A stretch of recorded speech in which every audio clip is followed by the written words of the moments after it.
If you go back on my mother line, my ancestry, and the farthest back mother that we still have the name of, about 9 generations, give or take. Her name is Mary Magdalene, or Maria Magdalena, and she was a German woman.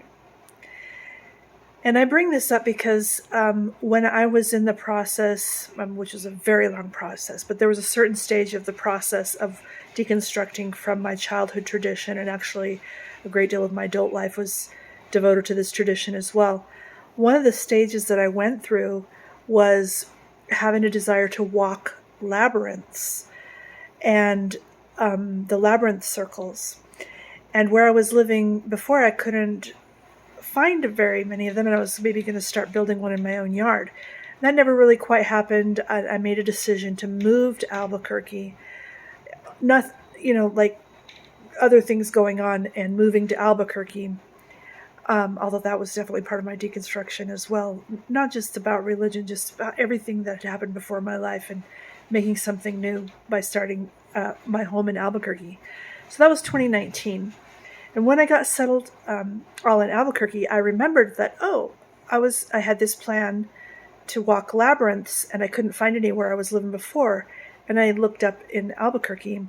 There are actually quite a few labyrinths.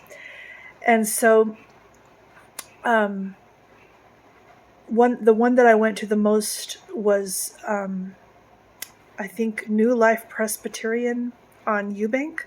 They have a rock labyrinth out there that you can walk, and my son moved with me to Albuquerque, and he and I would go out there and quite a bit. And it was just a really tender time because I was making these changes, I was moving, and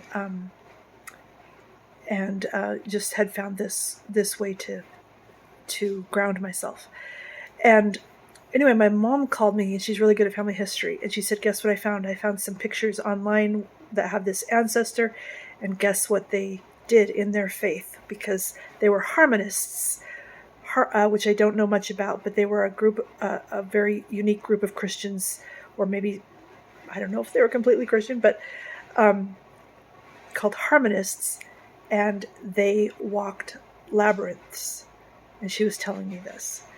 And I was like, oh my gosh, and that just felt like a message at the right time, and I just felt, really connected. It was just a really beautiful memory, and something I keep and remember even to this day.